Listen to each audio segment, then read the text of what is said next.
welcome to another episode of Breaking Bread. It is WURD's program that is Conversation and Eating. I'm your host, Tiffany Bacon. Thank you so much for joining us. Each and every week we have a conversation while eating, and today it's brunch at home. We're actually at my home today. Normally we will bounce around to different restaurants, but this is all about comfort today. So why not be in the comfort of a home?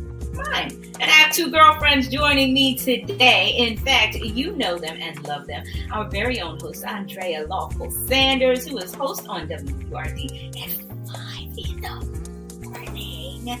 Good God, you better go ahead with yourself. Mother is here for brunch. And my other very dear friend, she is also a radio personality in Philadelphia and beyond, Miss Dezzie. Hey, ladies. Hey, good afternoon. Thank you for breaking bread with me. And so today we're talking about comfort food. So while this might not be a traditional brunch, what we have on the table today are a bunch of our favorite comfort foods. So we're going to start with you, Andrea, and we're just going to pick food to put on our plate and enjoy as we talk. Andrea, you brought to brunch today what? Jamaican beef patties. That's a tradition in Jamaica. We cook it. We make the pastry, add the beef inside, and then bake it. Close the pastry and then bake it. So it depends on how you season it. Not every patty is created equally. I'm telling you now, but these are the best. Troy can tell you. So I'm getting ready to take one and put it on my plate, but I'm going to do something unique. See this? Yes. It can resemble a cocoa bread in Jamaica, right? So we can. Now, for those who don't know, tell us what cocoa bread is. The cocoa bread. No, listen, I'm Jamaican. Man. Okay, amen. So you just open the roll like this, right? So the cocoa bread is this thing that they give you with the patty. Sometimes when you're really hungry, the patty is not enough, right? So they give you this. You know what I mean? I was trying to be cute. Sourdough. It's sourdough. This ain't a cocoa bread. Ain't no cocoa bread. Right? So we. See, you need a Jamaican cocoa bread over here. I'm gonna work it out, right? But I'm trying to. I know. So I'm gonna open it up like this, and then we're gonna put the patty inside, right? And so it gives you more of a filling. So it's this inside of this, and then you take a bite. My. Watch it. Listen, this is a carb-friendly table. Clearly, there's a whole bunch of carbs on the table. How was that with the cocoa? The wrapped patty. I will not be able to eat carbs for the rest of the day. Understood. Okay, understood. Well, speaking of carbs, so one of my favorites, which I definitely have to watch eating a lot of, it's pasta. So this is a special angel hair pasta with chili, what is that called? Chili olive oil, chili pepper olive oil, fresh garlic, fresh basil, and cherry tomatoes. So nice. It's got a little heat. Okay. So go ahead and yes, it's got a little heat. So go ahead and dig in. You might need your other fork to get down. Also, Dezzie, because I know Andrea does not do shrimp. We have two different types of Asian inspired shrimp. We have coconut and something. Coconut and something shrimp. Okay. Yeah, I don't know what something is. And the other is tempura shrimp. Right? So get a little protein in there. So while I am vegan, I do eat seafood. Some people call it pescatarian. I call it I eat seafood. I surely will. Yeah. So when you think about brunch and comfort foods, and yes, we have a nice fresh salad, bare bone salad, and we have a couple different dressings on the table. Newman, we're gonna talk about balsamic vinaigrette. Right. No free advertising on this show. And a double garlic ginger lime. I think so let's try that. Okay, yeah. So that's brand new. I'm gonna take the plastic off. So while we are serving ourselves, for those who are listening on air, if you're able to go on over to social media so you can see the video, so you can check out the food. But this is just an idea of comfort foods that you like to eat when you're feeling good, when you're feeling not so good, when you have friends over just to have a meal and chat. Tell me about some of your favorite comfort foods, whether they're here on the table today or not. And I will start with you, Andrea. So, quite frankly, for me, comfort food is the patties. So if I am working on a long day and I don't have time to make a meal. Because in the Jamaican culture, we season our meats like a week ahead of schedule. Nice. Right? So if I don't have time, we don't just take the meat out of the thing and throw it in the pot and cook it. Right? We can, but we choose not to. And it usually takes about an hour to make a solid Jamaican meal. So let's say I come home from work late and I want, excuse me, something easy to eat. It is the patty, right? I'll do that. So that's one of my favorite things to do. And, or salad. Yes. But yes, that's my thing. And that's really important, especially for busy people, like you said before. Like, you season the food a week ahead of schedule, so that takes time and preparation. Yes. And in the world that we are in these days, there's usually not a lot of time, right? And so you have to be super duper organized to be prepared enough to say, okay, this, meal prep, what people are talking about. I'm going to have this on this day, so I'm going to make all these things on Sunday. But mostly, we need quick meals that are nutritious and prayerfully delicious. So for you, the patty is the thing. Dezzie, what's your favorite comfort food? So it is. It's really hard for me to narrow down my absolute favorite comfort food because of new lifestyle changes. So I'm representing the folks that are just like you. You're making a lifestyle change. You're vegan now. I am adopting some foods that really make my body happy, but they're not necessarily the traditional comfort foods. So you guys are gonna laugh at me, you might tease me, but celery juice. So every morning, I make a smoothie with celery, orange juice, strawberries, and it really, I can feel the brightness. It makes me feel better. It makes me feel like my mind is working efficiently, right? So there are things like that. I love carrots and peanut butter. Love, love, love. I love lentils, turkey bacon, and onion and coconut milk.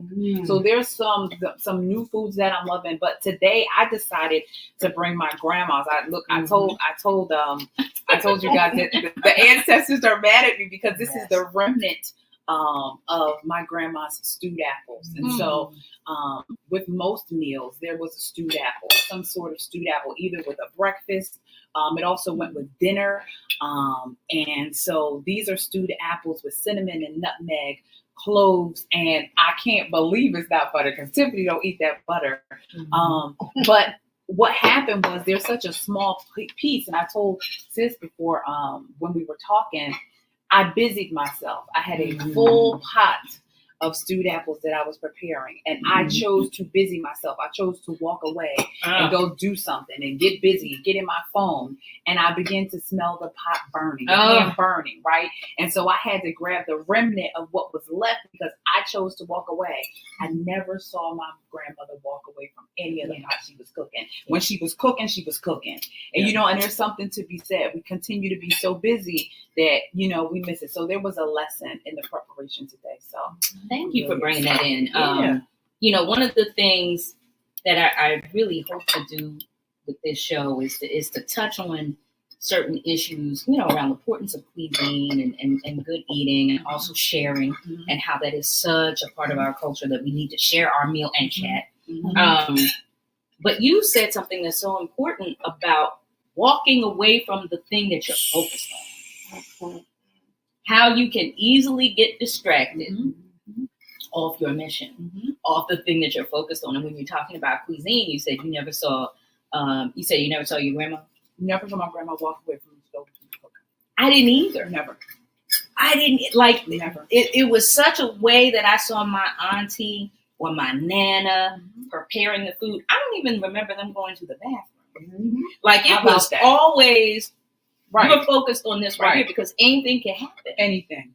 And when you have I know for making big holiday meals, when you're doing multiple things, right? So you got multiple burners going, and you probably got a couple kids or somebody else in the house running around, pulling your attention. Right. You got to manage all of that. I never saw them trip. That kitchen was always managed. Yeah. If something was burned, it was a major something went on. Right. They had to step away because it was life or death or something like that. But it was never, I burned the thing. No, they didn't. Because they couldn't afford to waste food. Hello. They could not afford to waste food. That's why. And so we've gotten so busy in our lives that we forgot that part. But another part of the comfort for us as Jamaicans is soups. If it's 90 degrees outside, if it's 20 degrees outside, we make a pot of soup every week, once a week. And that's an easy meal to have after we make it, because we make these giant pots of it. And then we put it in the refrigerator, and it can be for breakfast, lunch, dinner, or a snack. And it's always nutritious, right? And we make our soups from scratch. So there is no cooked chicken that's inside of it. We start with washing the chicken, drop the raw chicken in the pot. Then as the chicken is cooking, we add some lentils, and we add some kidney beans, and we add some pumpkin and some chocha and some carrots, and we let it cook for a couple of hours. And then at the end, we add like 3 whole cloves of garlic and 5 onions and fresh thyme. It is delicious when it's done. And we look forward to it. It saved a lot of people's lives too when they were sick. You know what's interesting? So recently we were at Nourish. It's a plant-based vegan restaurant, and Jeffrey Page was one of the guests, and he was talking about how he only eats food that's made with love. And what you're describing is that it's time that's put in. It's not just popped in the microwave and That's right. You know what I'm saying? And literally that changes the composition of the food. It changes how it tastes. It does. Absolutely does. It does. And it changes what it's doing to your body when you think about it. So talk about your experience, because I know everybody at the table has cooked. Talk about those experiences when you've made something out of duress. I got to get this, I got to make something because I just need to eat something real quick because I haven't had anything all day, versus I'm planning it out. I'm putting that time in. I'm putting that. Dezzie, I'll start with you. So I can honestly say, and I'm thankful to be able to say this, that those moments are few and far between. Because once you learn, so one thing I'm excited and always happy to see my sister Andrea is because we share culture. So for those of you who know me, my mother is mixed and my dad is Jamaican. And so when you learn your lesson, right? When you do something, you cook in duress, you eat in duress, you taste the duress, it scars you. And you don't want to have to do that again. So unless there's like a mishap, like you said, like today, but when you are actually preparing for people you love, you want to avoid that at all costs. Honestly, besides cooking for my children, which I love to do, and I'm so excited for my granddaughter Ahava to be able to eat, so I can really cook for her. But I promised I was going to be that grandma that made all her baked food and all that stuff, and then life begins to happen. It was like, I ain't got no time. But anyway, so I was dating a gentleman, and he was a soup eater. He was American, but he was a soup eater. He loved soup for breakfast, lunch, and dinner. And he loved chicken noodle soup specifically. And I'm a mean soup maker. I love soup. Soup is one of my favorite things. And so we were dating, and it was going well. It was a quite pleasurable experience. He was a gentleman, a man's man. And I decided to surprise him with some chicken noodle soup. And he was eating the soup, and he asked me where I got it from so that he can go get some for tomorrow morning. Interesting. And I said, I made that soup. And he was like, you didn't make that soup. He's like, grandmoms make that soup. Old people make that kind of soup. And I'm like, really? Oh, okay. I said, well, okay, apparently I'm old. And so then what I did, I said, you'll still have some tomorrow. And then I gave him this container for tomorrow because the way I was raised, my people from Winston-Salem, North Carolina, right? And you make it too. Hello, right? So you have what you eat right now, but you're going to want some later. So I already got that prepared for you. And so I brought him his container of soup, and it was a moment. I could see on his face because of the society we live in, right? And because of what he's used to, and because people are fixing and ain't cooking, they heating up but they ain't cooking. Then we left a mark on each other's life. As a matter of fact, like we speak again now, we're talking again now, but it's just, I could see that he saw the care. He tasted the love, and it was just like, this is something I'm not used to. It's sad. But it's sad that the love is not something that people are used to tasting anymore. I think it's a lost art. It is. It is. So some years ago, a friend of mine was running for office and was exhausted, and I started having Sunday dinners at my table. And I would invite all kinds of people to come and sit and break bread. And the only thing I asked them to do was bring a dessert or bring a wine, or some kind of wine. Nice. Now, let me tell you something. I made so much food on Sundays. that they were able to take home food for lunch for the week. Listen. Nice. And some Sundays I had to say, you do remember my husband and I live here, right? Yeah, good morning. Have our own food. But it was made with such love. I looked forward to putting something out the freezer, and I would make 3 kinds of meats and 2 kinds of starches, and I'd make all the salad and cabbage. We love cabbage and string beans, you know? And we'd make all those things, and then somebody would bring a dessert, or my friend Mal, who was from Ghana, from Ethiopia, she would bring one of her dishes, and we would eat that, and we would try the different flavors of different things. And when COVID hit, and we couldn't do this anymore, those people were in tears. Wow. So I have to bring it back. Because it was a way to bring people together to have the kinds of conversations that we wouldn't ordinarily be able to have. And some Sundays I would invite, we could have a preacher at the table, we could have a police officer. One Sunday I had a drug dealer. Let's go. I was in a meeting at a church, and he was like, nobody cares about us. And he said, you want me to join the church in order for me to be a part of this and get support? And a friend of mine who had been at my table said, do you mind if I invite him to the table? Listen. I said, yes. He came. He sat over there. And at the end of dinner, he was washing dishes with the younger ones, because I said the youngest ones had to do the dishes. Yeah. And he started to cry. And he said, I've never sat at a dinner table and had dinner. It's a lost art. We have to bring it back. Breaking bread is something that has saved us from ourselves. It has been therapy, right? We've learned about the family history breaking bread. We've learned about all kinds of things that we need to get back to. Yeah. Honestly. Yeah. Absolutely.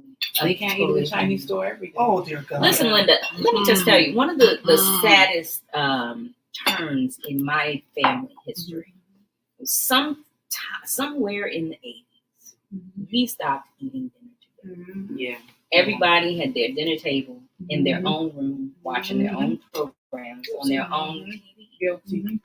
And it extended into holidays. And I remember the first holiday that happened. Wow. And I was like, yeah, this ain't okay. No. This ain't Christmas. No. This ain't Thanksgiving. And I made a vow that when I moved out on my own, I was gonna do that. I was gonna bring that back. And that's kind of where game night was born. So I do this. So Dezzie's been to game night.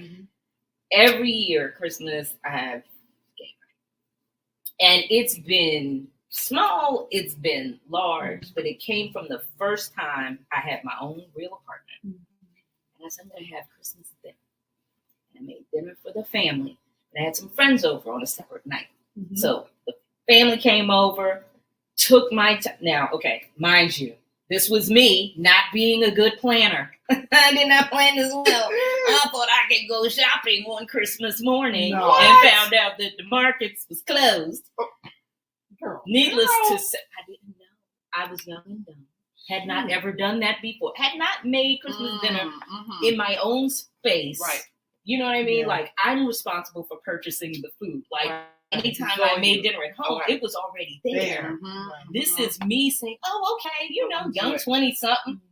I'm out there at every market and the doors are shuttered. I said, Christmas morning. Oh my God. Thank God. The produce market across the street from my house opened up at 10 a.m. Okay. And they saved my hiney. Okay. And when I couldn't get in there, I went to 7-Eleven. So I scraped it together. Oh my God. Because they didn't have cheese. I had to go to 7-Eleven. So I made my macaroni and cheese. I made all the fixings and it was full of love. I had some left over. The next night, I had friends come over. And it was like, okay, let's just play some games. And that has become like, you were saying, it is therapy. To come somewhere where you're like, number one, I ain't got to worry about no tomfoolery. The people that come, they not fighting. They not getting into nothing. Ain't nobody bringing no weapons. It's not that kind of jazz. And it's all different types of folks from the variety of my life. So people have met like folks who are dancers and are in dance companies, met journalists. Folks who work in healthcare industry, meet radio personalities or singers and entertainers. So it's like, like you were saying, all different types of people will come together. And it's like, I look forward to this because I don't get to have that kind of connection, especially with people I've never met.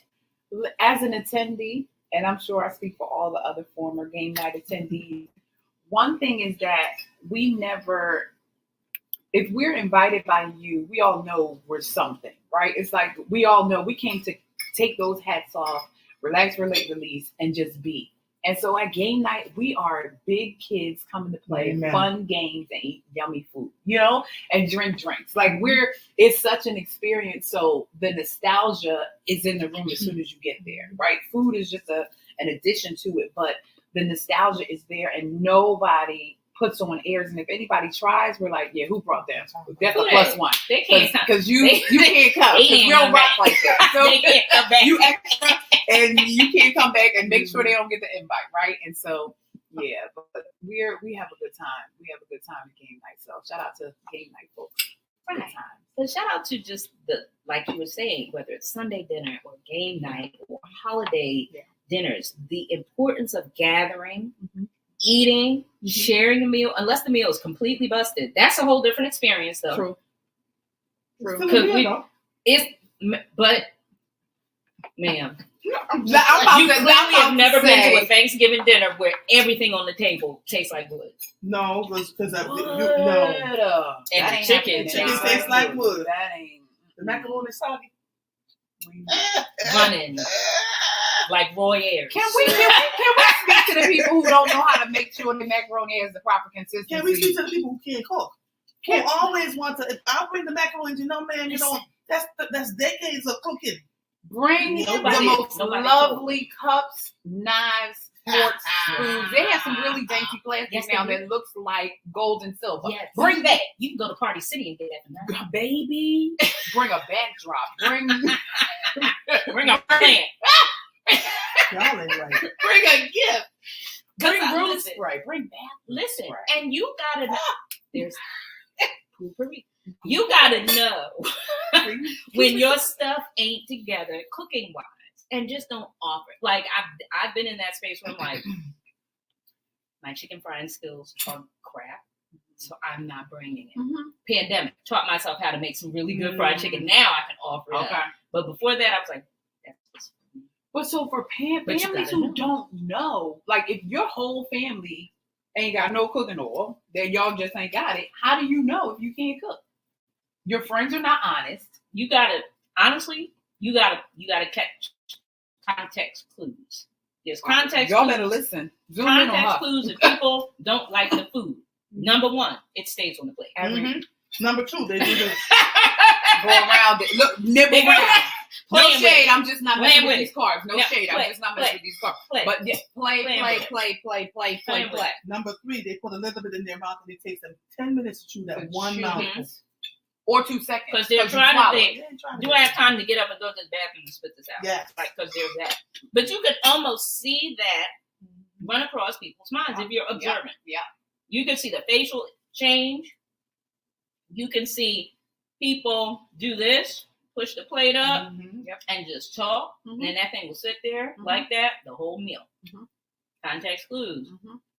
If you are a cook and you see most of the people at your table doing that, it's okay, baby. Just go back to the drawing board. That's it. YouTube University, whatever you need. Find somebody's grandma, whatever. I've been there. Most people can cook what they can cook. You know what I mean? As our culture, and I'm speaking on both of our culture, people are really harsh on people who only know how to cook what they can cook. You just like staying in your lane professionally. There are some people who need to culinarily, just made that up, stay in your lane. So what you can make well, you make well. But then what you don't, you study a little bit more, like you said before you offer it up. But there are some people who think that they can do everything well, and that's not the case. I've seen, like you said, I've seen some really beautiful raw fried chicken. Ma'am, it looks gorgeous. It looks gorgeous. I'm talking about beautiful, and you like, I know this ain't red. This, I like my steak medium well, not this. What are you doing, baby? Not a good look. Not a good look. Not a good look. Not a good look. If you're just tuning in, we are WURD, Progressive Black Talk Media. The show is called The Breaking Bread, and that is what we are doing on this here Sunday. I am breaking bread with my friends, Andrea, Lawful, Sanders, and Dezzie. The show is about conversation and cuisine, and today it's all about comfort food, but we're also diving into just the importance of that connectivity in the meal and making food with love, not just slapping it together and throwing it in front of somebody. There's a place for frozen dinners, and that's usually like The place is, no, seriously, if you're in a transition in your life, ma'am, I'm gonna tell you, because I've been there. I kind of halfway live there now. We're going to bring you some meals, girl. We're going to bring you some meals. I mean, that's great too, but for real, you don't eat meat. Doesn't mean I don't eat nothing. There's so much out there to eat that I do eat that does not have to have meat, and I do eat fish. So. Oh, you eat, okay. Yeah. That's right. I do eat fish. We can bring I it just back don't in eat before. land animals anymore. But that's the thing. It's like, for me, especially if it's something that's like decent. Like I look for certain brands that I'm like, yes, I know yes, it's yes. decent. Like what? It ain't bacon. Tell me, because Well, we don't want to. Yeah, I don't want. It ain't Popeyes stuff. Not Popeye, pot pies. I'm sorry. Listen, Linda. I'm not putting brands out there. Pass me the cherry. Yes. Thank you very much. Don't you I'm break not out. putting brands out there, and I don't have any great No. yes, ma'am. I'm not trying to put brands out there, but there are some that seem to have more wholesome, nutritious elements than others. Okay. Like one of the things that clearing my palate has done, I'm very sensitive to chemicals. I can taste when food just tastes like it was made in a lab. Or it was just sprayed with so much preservative that whatever the original item was, I can't taste it anymore. I've been to fast food restaurants, one of those indirect, hungry, on the road, traveling between states. No, I don't have, some vegan something in my car. I just need to get something quick. Went to a fast food chain, tried to get the least issue-based item on the menu. And it was just like, I can't even taste the food. I taste the chemicals. And I threw it right out. Yeah. Like, because I can't digest it anymore. My stomach will be like, oh, man. Wow. Yeah. No, I had to stop eating fast food around 32. That's it. I eat it, it comes right back out. So there's just no way. No, yeah. Because your body, after a while, I remember I was raised on eating, like I grow tomatoes in my garden and fresh garlic and fresh thyme and fresh onions. I pluck all those things out of my garden to cook my food. So I know what it tastes like. So it's very difficult. When I met my husband, he was eating canned soups. Oh, dear Lord, what is that? Whoa. I said, dude, and when I made a pot of my soup, he was like, yes. Right? Everything takes a little bit of time. It takes energy. So when he tastes canned soup now versus the pot of soup that I make, it really does make a difference. And I get it, which is why we cook in such large quantities and then we freeze it. Yeah. So you come home from work and you're really hungry, because that's when we make the most mistakes, right? We're so starved, we just pick up anything and we eat it. Yep. And then it becomes an issue for us. And as we get older, we can't do that. No, man. It becomes more and more a notion for us to stop doing that, because our bodies are not designed to eat that kind of stuff. It's all cardboard and, it's all mixed with, not just chemicals. It's the stuff that they put in there to keep it fresh for 500 years in a day. When you preservatives. Remember when milk used to spoil in 3 to 4 days? Listen. Now milk is lasting 2 months. And we're ingesting that, and everybody is lactose intolerant. We just have to be careful, right? Milk has 12 to 16 grams of sugar. Why? So everything that we ingest now, so we have to be very careful about what we put in our bodies. And so you can eat comfort foods without completely, and you can tell. If you make your own dough, learn how to roll your own dough. Everybody has air fryers. You can fry things without putting it in a bunch of oil. We can be, like I made, what did I make the other day? And no oxtails.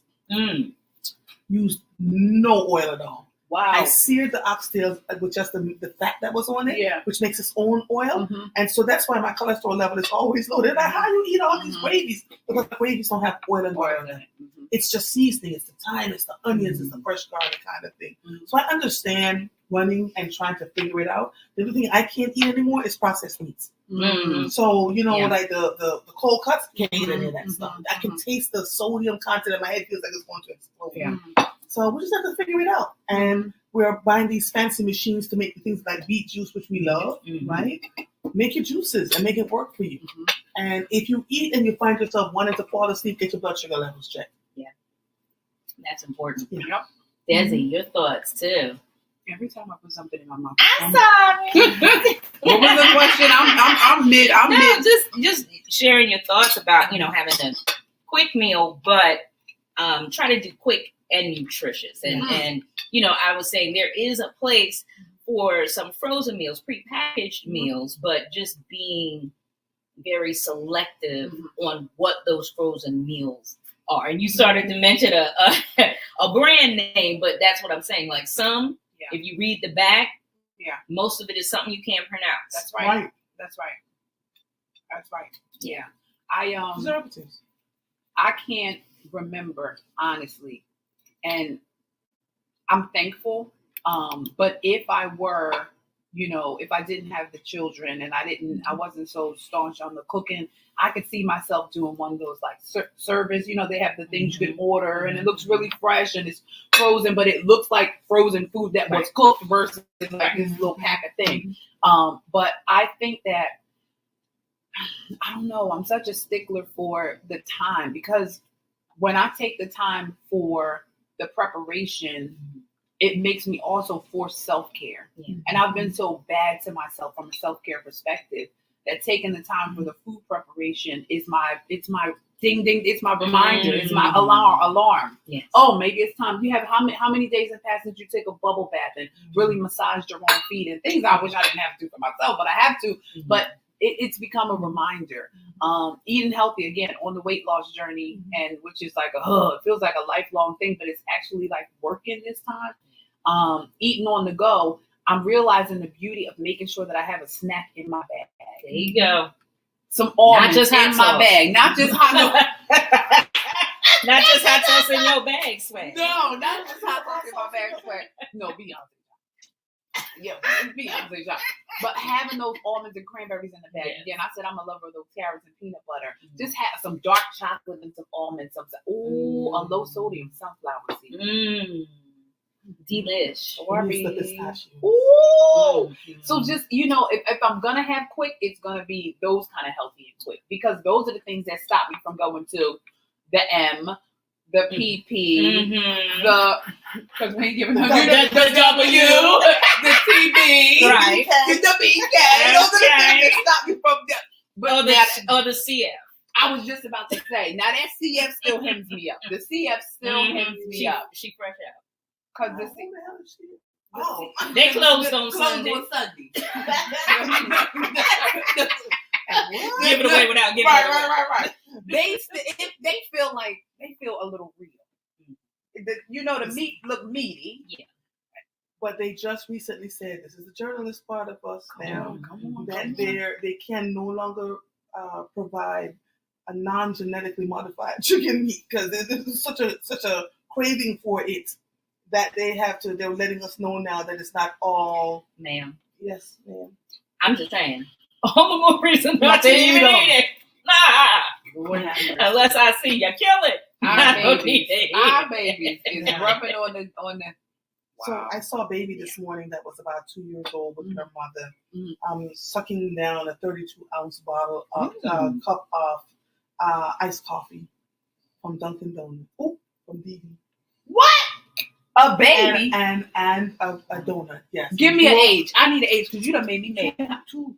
Baby was 2, and her mom says, "Look, see, I told you she could drink a cup of coffee." Oh, And so when we're having these meals, it's so important not just to sit together and figure it out. Teach the children how to make the meals too, right? Teach them how to put a salad together. Teach them how to spell, bread. Teach them how to spell EGGA. Yes, and that's what's happening to us. The meals, the food that we're eating, Tiffany, and my darling Dezzie, are killing us. So we have to be really mindful about what we put in our mouths. Right? So sad. And just interesting, you say you saw a 2-year-old drinking, or approximately 2-year-old drinking coffee. 2-year-old drinking coffee. We got to consider now the amount, because I do remember being a little somebody wanting to be grown, right? But the coffee cups in my Nana's house and in my house were like 4 ounces.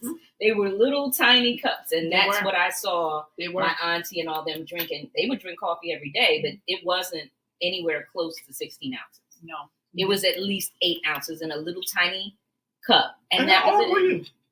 I was about 4, but I had a sip, and it was either it was always instant coffee. They never they never had the brewed coffee, so I'm not going to get the F or S. Mm-hmm. Or and. Yeah. And if we really cute, they had the one in the rectangular that had the different flavors like toffee, international. Yes, that was the company came. Yes. Wow. That was with the fake pinky in the air, sipping of the Because cups. you couldn't tell us we were Swiss. Good morning. Swish. Yes. Pinky in the air. But that was also, again, monitoring the amount. We weren't drinking 16 ounces of anything in one sitting, unless it was water.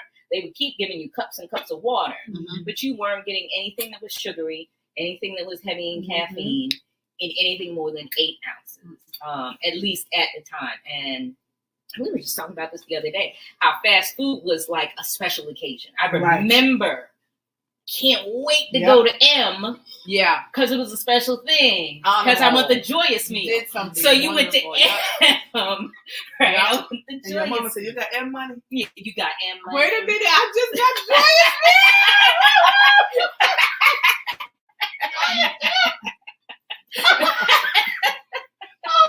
Listen, unless you want to sponsor this show, we're just not giving you anything. We ain't giving up no love, honey. None. Oh, the joyous meal is hilarious. I'm done. Oh, that's funny.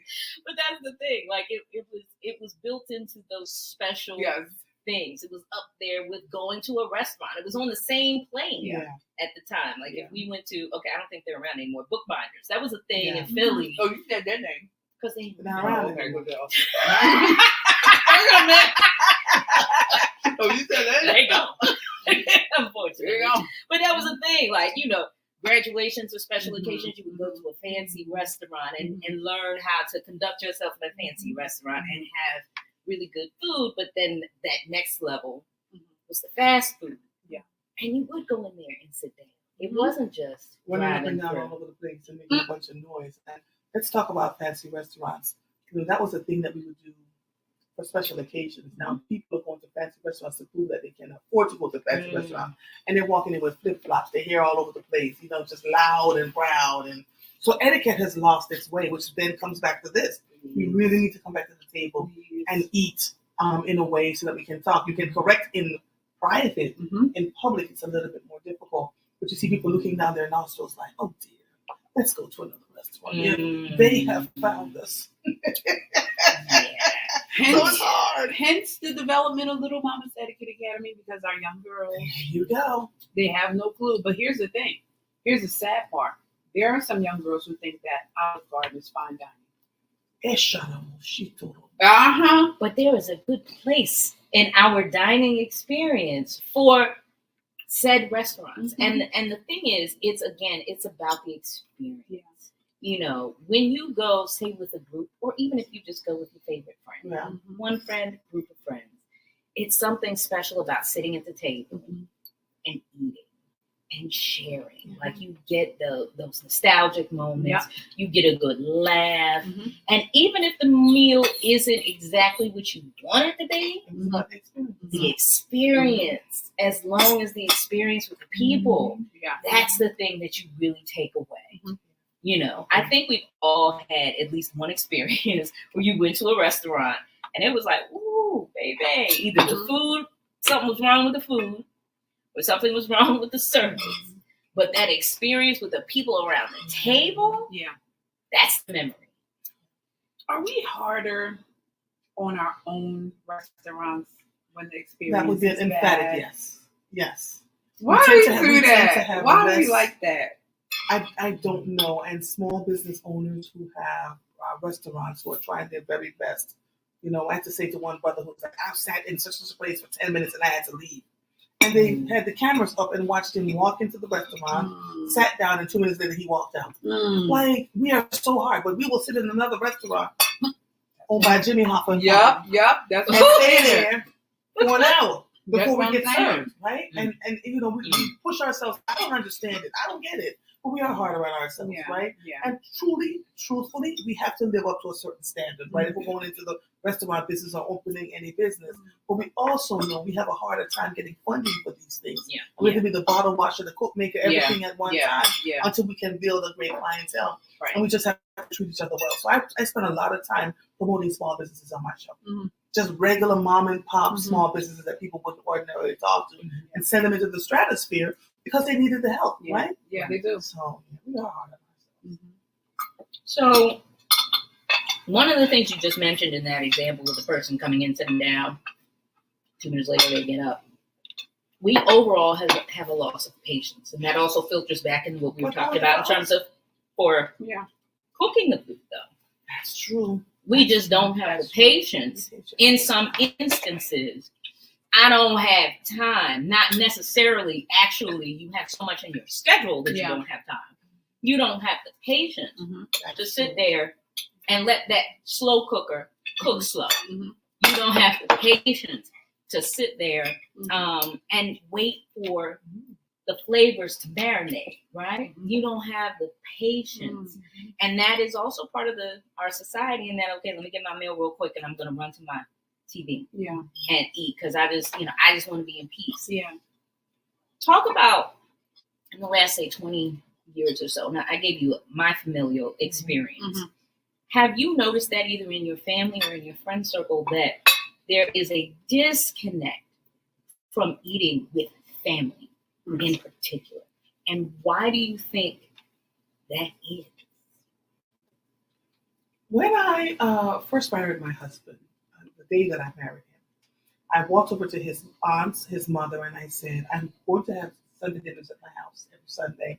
If you want to come and join me, they looked at me like, because they would see each other Easter, Christmas, Thanksgiving, and maybe one other holiday. In our families growing up in Jamaica, every Sunday someone was at somebody's house. So I began the process at my house and they never came. They just, it was so interesting. But I remember we could not sit and eat without everybody being at the table. My father sat at one hand, my mother sat at the other. We went to my father, picked up his fork, and we picked up our fork and we were eating with our knives and forks. And he would talk to us and we would answer him kind of thing. And that's how we grew as a family and understood what was going on. I did the same thing with my sons. Like you couldn't go and play your video games. In fact, they weren't allowed to play video games during the week. They thought I was the craziest mother. But it has been so helpful to them as adults now with their own children. They sit at the table with their children. Right? So I don't know if it is a lost art. And I believe it was designed that way for us to not. Like families go to the restaurants and the children are in their phones. We are in our phones. Let's just talk about it. Yeah. We're absolutely all in our the time. phones. Yes. Work. So they can't do what we don't show them. My take is a little more mental health background related. I choose this stance. I feel like when we lost conflict resolution, we decided to take the table away because the table was open air for issues. The table was open air for resolution. The table was open air for family meeting, whether formal or informal. So let's go back to holiday dinner. You said when you realized that holiday dinner shifted, when you know you're going to see that aunt that's going to call you on your ish, I'm going to take my plate to the living room and I'm going to watch, Three's Company, right? So because the people don't want to have that time, people don't know how to have proper conflict resolution, I feel like avoidance was celebrated and allowed because there was a time where it's like, no, you're going to sit here, you're going to take this verbal lashing, you're going to deal with it, you're going to learn, you're going to grow, you're going to finish this plate, and if you don't, it'll be here ice cold when you come back. Be mad, okay, be angry, but sit down, right? And so now we have this allowance of avoidance. I'll never forget this. I am one of those people in my family, I'm going to just say it. My Aunt Babu, God rest her sweet soul, she was another one. I'm going to say it. I had a young cousin, and he was selling good drugs, honey. Because, a good drug. I don't know what he was selling, but it was coin coming in. Huh? Oh, wow. He came to Thanksgiving dinner with a rose gold basketball, and the lines on the basketball were all diamonds.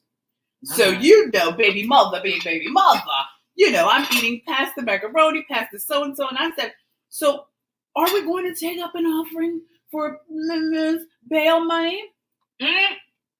Because clearly he's going to need it soon. What would you say?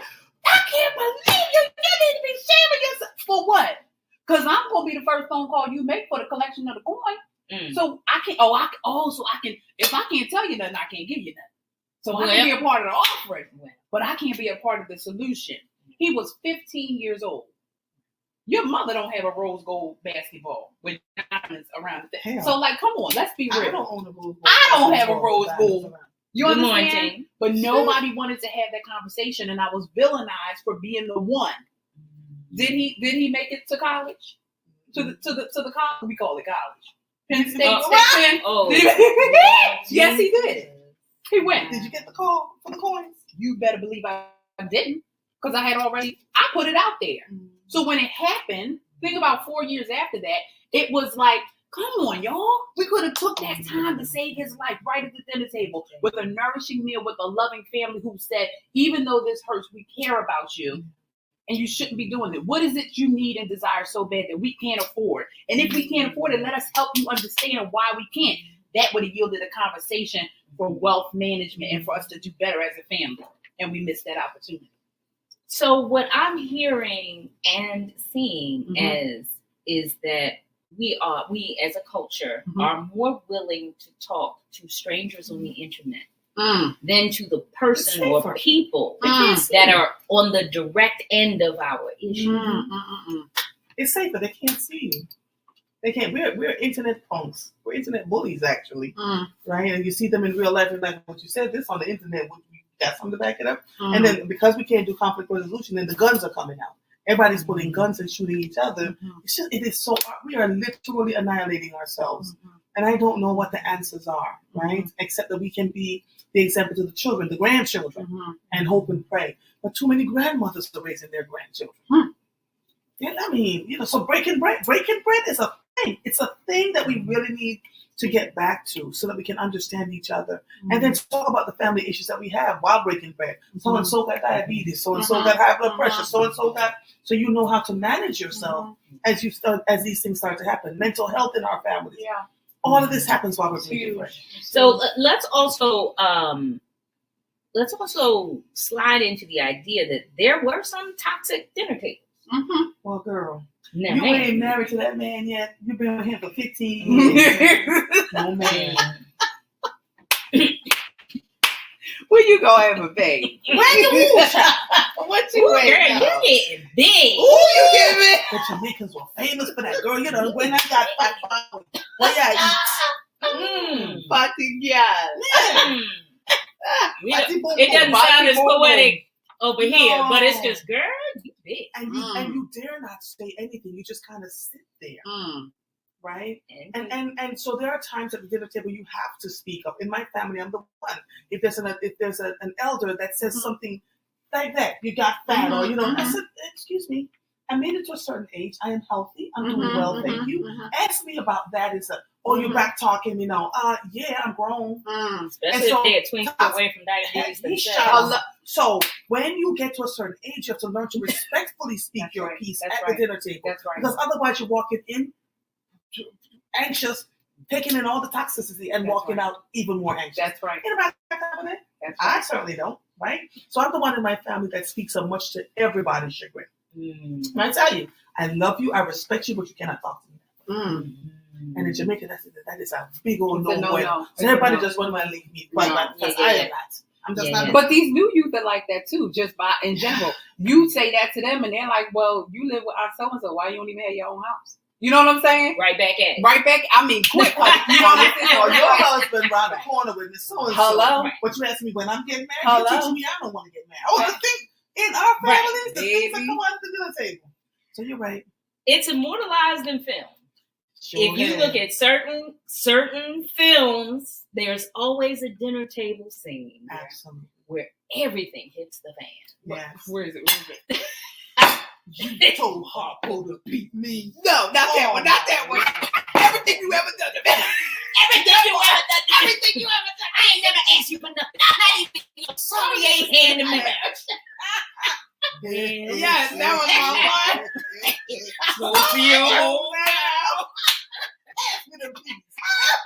Things gonna change around here. Baby.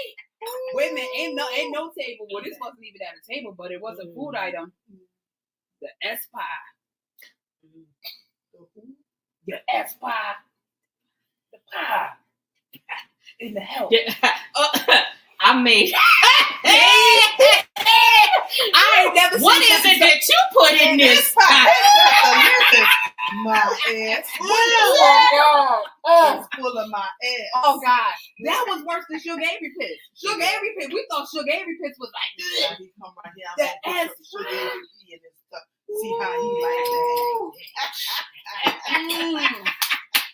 Listen, there's some iconic lines around food in our films, Mago. Yeah. So don't mess with the chef. Don't Ever. come to the chef's house and say something derogatory. You shouldn't, She whether gonna you're get at the up on the house table. or at a restaurant. Hello. Please don't play that game. I know. You don't know what's in your The food. last bring it bite in. of my shrimp wasn't good. I want my whole meal comped. Please don't piss me off. That pisses me off so bad. Radio. And a lot Amen. of people do it. Amen, radio. Live and income. That pisses me Oh, off. yeah. Hey. It's all right. Oh, I can't say it. I didn't. And you gonna leave We this can't right say- with me. It's hard. Blank. Oh, sorry. It messes me up. It messes me up. I was about to say, Mother says it. I do. At 5 a.m. It just comes floating Sorry. right out. Sorry. Yes. And scene. Here we are. And why we do brunch and conversation, because things just be flowing. So I'd like to add one more thing. That when we break bread at the table, we can talk about politics and why it's important to vote. We're not talking. Everybody's in their silos, watching what they want to watch, believing what they want to believe. And our voices are just as the matriarchs of our families, the older ones, our voices are not being heard anymore. As it applies to that. So listen, we have a lot of work to do. Yeah. I can't eat this all the time though. This comfort food. No, I know, but this is listen. This is one of those things where when you talk about comfort, a lot of times it is heavy laden in a carb. And why is that? If I were a dietitian or somebody that knows the breakdown of molecules of food like that, I'm sure there is a scientific reason why. The rush that you get for right, it. that thing that happens when you're eating carbs or stuff that's rich, buttery or sugary or whatever, and it's that balance. So if you watch certain networks that focus on food, you see the chefs talking about mixing this, that, and the other with the flavor palette. And for the longest time, I'm like, I don't even know what that is. Does it taste good? Like, you're talking about the balance of things, but it's something about, it's not always salad for me. That's a comfort food. Like, that's a necessity. That's a fuel for me. Salad is a fuel. But when I feel low, or I feel like, I'm done with this day, usually I'm grabbing something sugary or carb. That's just, I don't know if it's my body telling me that or it's my history telling me that that's what I've always done. So that's what I always do. Yeah, I definitely have a sweet demon too. I like sweets. Sweet demon. I like how you put that together. Sweet demon. Running down the highway. Sorry. Little Michael Jackson up here at the table.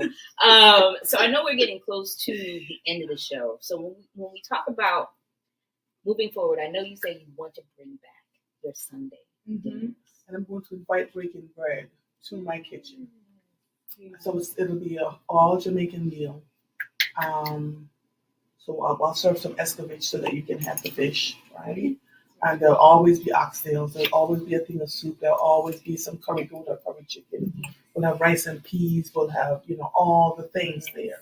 I would love to do an episode of Breaking Bread in my kitchen, and so that you all can see, what we do, and we can film some parts of it where we show the cooking process happening before you all get to the dinner table. Yeah.